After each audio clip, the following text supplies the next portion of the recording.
In your morning news now, Democratic voters are asking the Wisconsin Supreme Court to draw new legislative boundaries. Democratic voters and Governor Tony Evers told the liberal-controlled state Supreme Court that it should create new maps by March that would force every lawmaker to be up for election under the redrawn lines in 2024.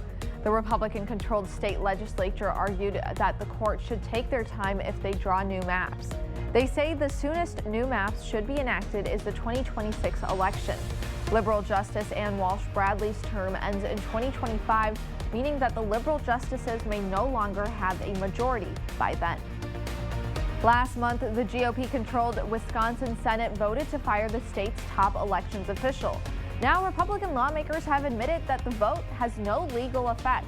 Leaders of the Republican-led legislature said in court documents filed late last week that the vote to fire Wisconsin Elections Commission Administrator Megan Wolf was, quote, symbolic. They went on to say the vote meant to signal their disapproval of her performance. Senate Majority Leader Devin LeMahieu, Senate President Chris Kapanga, and Assembly Speaker Robin Vos also admitted Wolf's decision to stay in office since her term expired on July 1st is lawful. Governor Tony Evers is directing millions of federal dollars to continue a pandemic-era child care program.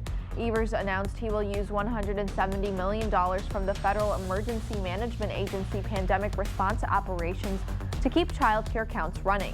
Funding for that program was set to end in January 2024. The new money will keep it going until June 2025.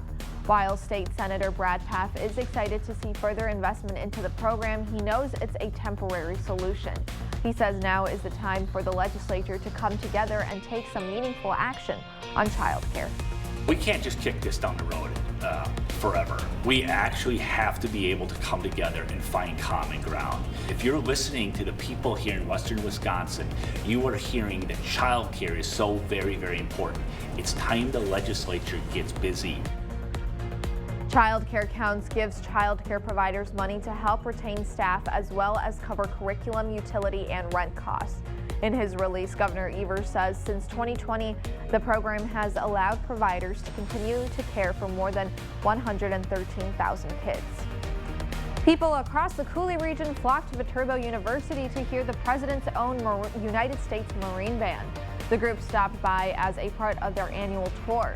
The band was established by an act of Congress in 1798. At 225 years old, the group is the oldest continuously active professional musical organization in America. Their main goal is to provide music for the President of the United States. It's an annual tradition for the band to tour throughout the month of October. In 31 days, the band plays 29 concerts. The director says the tour is a fun change of pace for the group. We have so much fun getting out away from Washington, out into these communities, performing for thousands of people every night. Every night feels like a special event. It's truly one of the most motivating things that we do all year, whether in Washington or anywhere else. The director estimates that they play music at the White House over 300 times a year. All members are active duty Marines, but their contracts have them permanently stationed in D.C.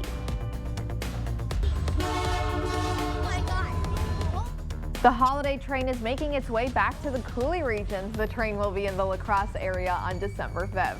Known for its brightly decorated cars and professional live music concerts, the train begins its 2023 tour on November 20th. The tour aims to raise money and awareness for food banks.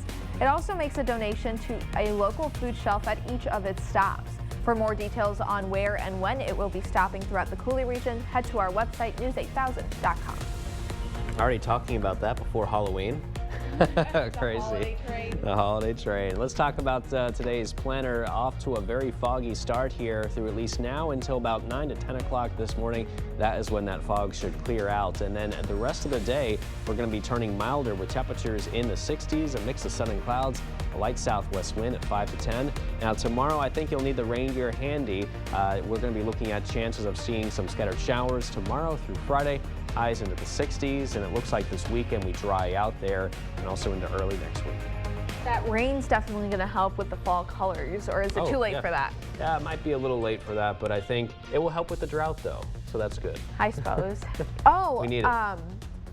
So I had gone to Minnehaha Falls over the weekend, which is in the cities, and they have a waterfall there. Oh, cool. And everyone there was telling me that while the waterfall was running that weekend, it was just like trickling because of the drought. Like there was no water, and I thought that was so fascinating. Yeah. I thought about your drought monitor once people told me that. I was like, darn, Derek would enjoy this That's piece when of you information. know. Yeah, that's when you know we need the rain. We need to see stuff like that. Yeah. Yeah.